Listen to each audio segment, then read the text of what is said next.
Good morning. It is 8:30 a.m. We had a pretty quick start to our morning and got out of the hostel way quicker than we normally do. But now we are headed to Rotterdam and we're on platform 21 out of Anvers Central. Another free train, no seat reservations. This is definitely the nicest trains, the nicest one of all the trains we've been in. Nice blue leather seats. And it's just so cool that this is like a free train technically for us. No, nervousness when these ticket guys come around because we got the Eurorail pass and Sophia's eating chocolate.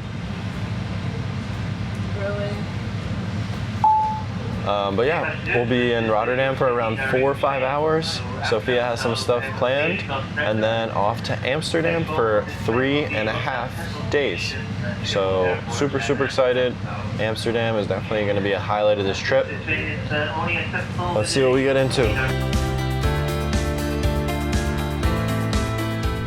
Rotterdam Central Station, putting our luggage into some storage, and then heading off to our day. Behind me is Rotterdam Central Station, as you saw a little bit earlier. Definitely the most new, renovated, nice looking station that we have been to. The trains were super nice, like premium leather, super clean. Immediately in Rotterdam, I don't see a single piece of trash. We're back to the green grass. Good vibes, it's sunny. Sophia was actually considering wearing shorts today. So I think we're on the up and up as far as it being warm and not staying in 3 coats. And it's not really gonna help our backpacks out too much when we're gonna be having all of our coats in there all the time. They're gonna be super fat. But at least we can get these coats off. I mean, like, it's the same outfit every day. It's a little annoying, but anyway. Rotterdam Central Station behind me. We were gonna go to Rotterdam Black Station, but we just decided to go here because they have luggage storage. So we actually ended up getting luggage storage for pretty cheap at a bike place down the street. It's pretty cool. We had this happen to us in Oxford and then again in London. Just the different types of luggage storages that we've seen. It's like our first day in Oxford, our luggage storage was in like a gas station. It was so sketchy. That's what we thought, but we ended up being totally fine. And it's cool that the business owner is like can have a little bit extra income by just like holding some luggage. Like that's super easy. They don't have to do anything. Passive income. I think it's a great new form of business. But anyway, quick fact about Rotterdam. Obviously, speaking yesterday, Antwerp used to be the biggest port in the world, but today Rotterdam is the biggest port city in Europe. So this is a trading capital of Europe. So hopefully, obviously we don't see any water yet, but really excited to see all the water, different canals. We're finally in the Netherlands, so we will be seeing Rotterdam, Amsterdam, Groningen, and then over to northern Germany, which will be more like port cities and canals. So going to be surrounded by a lot of water, great vibes, hopefully a lot of sun, a lot of warmth, maybe less like crappy food. Not crappy food, but just like bread and all that stuff. But we're on the up and up from here. The trip starts now. No looking back. Enjoy every day. Rotterdam, Amsterdam, here we go. Again, I can't speak on it enough. Uber Eats, filter offers and pickup. We just picked up a $40 meal for $16. So it says 36 euros, but on the app you can see it was either 16 or 18, but buy one, get one deals. We're living large out here. It is such a nice day, very warm, so we're eating our meal outside. We got a really healthy-ish looking meal. We got a nice little sandwich, a veggie sandwich looks like, and then we got a recharge juice, which should be carrots, ginger, and then maybe cucumber or something. I don't know the third thing.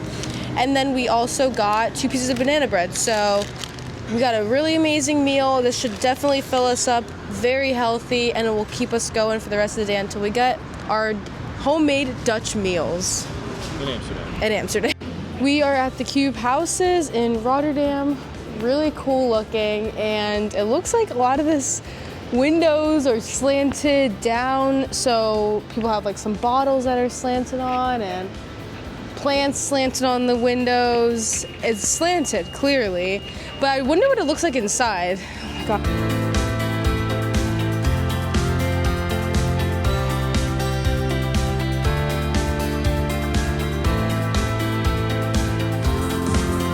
Having your life be a museum. Imagine just having your life be a museum. So this unique design of the cube houses was designed in 1977 by Piet Bloem, who is an architect, and he based this concept off of living as an urban roof, which each cube represents a tree, collectively forming a forest. Each of these houses are actually tilted at a 45-degree angle and rests on a hexagonal pylon, creating the optical illusion of abstract, angular architecture that's becoming super iconic in Rotterdam. These small but smart living spaces are insane. Despite their unusual shape, each cube house has around 100 square meters of living space through the slanted walls, making some areas obviously challenging to be used when, you know, they're super angular, but everything is made to be used super efficiently and compact spaces. The houses were designed to optimize city living by combining residential housing with urban space, showcasing Rotterdam's reputation for modern and experimental architecture. So now we are heading to the public access cube so visitors can explore the show cube, which is a fully furnished cube house open to the public, giving a first-hand experience of what it's like to actually live in here. And as Sophia described kind of when we were walking in, again, like there are some things just hanging on to the windows because, I don't know, it's cool. We'll see when we get there, but it looks like some things are just like resting on the window because it's like just on there, and then if you open the window it would all fall out. But I'm sure when we get in there there's going to be a lot of like space to make everything flat, but you got to be careful, definitely for me I guess, to not hit your head on like the roof and stuff. So we'll see how big they actually are. Looks like there's a lot of sunlight coming in through these windows. Super excited, but obviously it would be kind of hard to live here when it's like a tourist attraction, so you might not really be getting much privacy. If you're at one of the lower ones where the windows are clearly being recorded right now by us, but let's check out the public access one.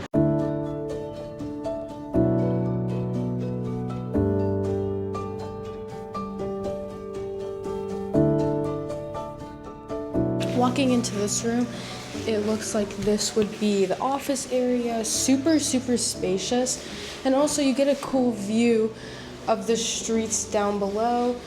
Clearly, I guess I was kind of wrong. I mean, when I was like walking around outside, it looked like there would be no space, but it looks like there's a lot of space. There's a ton of book shelving space, a lot of space. I mean, you can probably like fit like a bed in here if you really wanted to. Over here is actually the bedroom. So again, pretty big, spacious bed. Can always look down at people that are below you, get a cool view of what's going on. And that's pretty spacious. So it's like the closet, little mirror. And this is the bathroom. Again, just a basic, looking like a half bath. There's probably like a bathtub in there, shower, sink, and toilet. And then over here is just, I guess, just where you can do yoga or just put some random stuff in there, like plants. And then we are going all the way up to the attic looking place.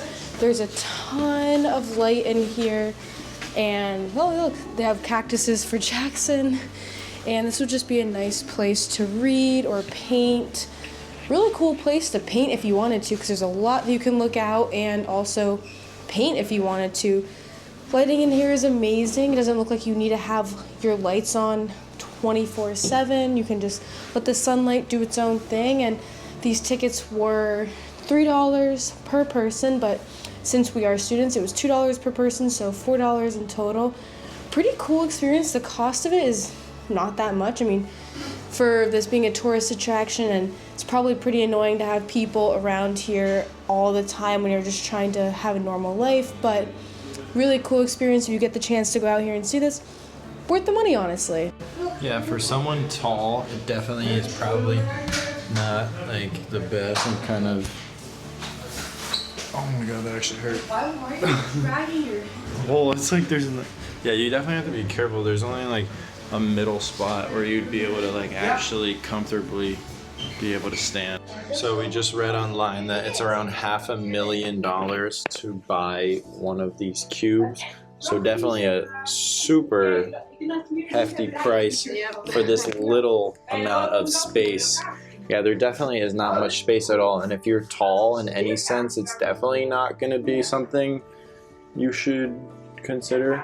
But cool experience. I mean, right, I'm a little scared to walk down these steps because my head is like, you definitely have to be ducking a lot.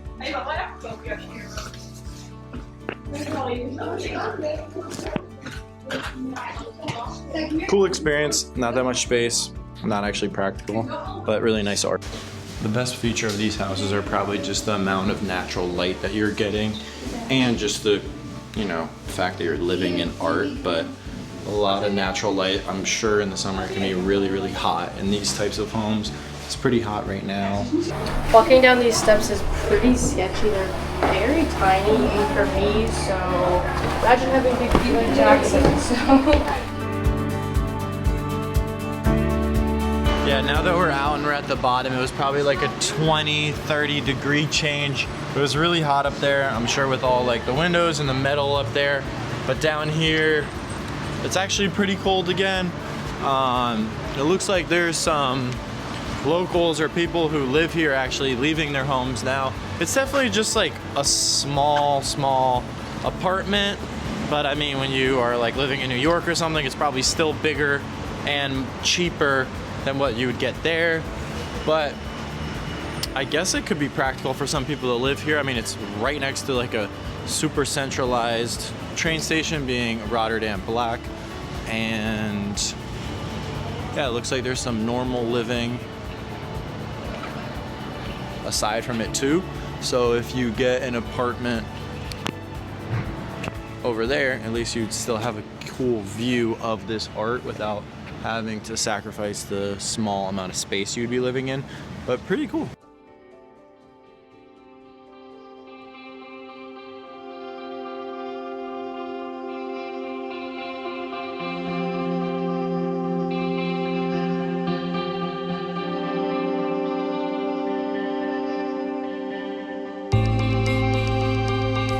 Behind me is the Tonder Monument, which is in commemoration to Martin Tonder, who was a popular Dutch comic artist.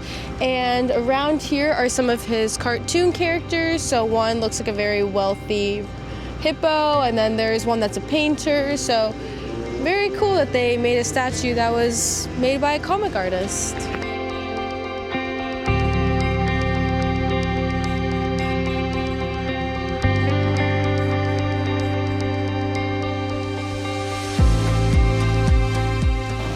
We are at Market Thaw right now, and we're hopefully going to be getting some Gouda cheese or a herring sandwich, because that is some popular Dutch food. Very excited to try some new and different foods here now that we're out of, Paris and some like really sugary chocolate and waffle areas. So it would be nice to actually have some good food for us and not a lot of sugar all the time. Definitely the most grand market that we have seen so far. I mean, I thought this was a huge like office space or something. I had no idea there would be like 200-foot tall roofs for just a market with not that many stores, but yeah, all the artwork on this wall is so cool.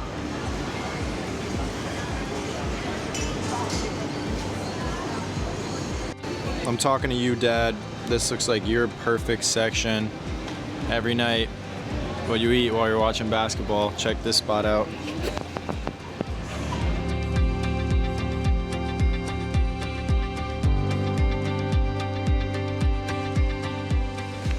All the different snacks that I'm allergic to, like pistachios, but you get to eat. These are one of the stores that we've seen pretty much all around Europe. It's these weird eye planet looking things. I don't know if I would ever get that done because I don't think my eyes are really like that unique, but we've seen this a lot and I guess it's pretty cool. I don't really know who buys this and hangs this up in their room or in their house, but I guess it's cool if you like modern art. I also believe that this market is pretty close to Chinatown, so that's why I think a lot of this market is Asian type food. And then here at this grocery store inside of the market, it's just all Asian cuisine, it looks like.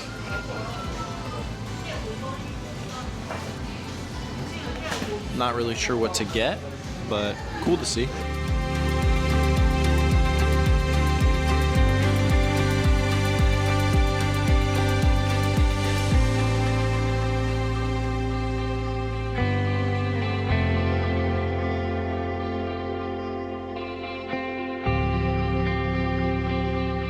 Rotterdam is definitely the most futuristic place I've ever been to in my life. Everything looks like it's maybe 10 or 15 years ahead. So clean and well designed.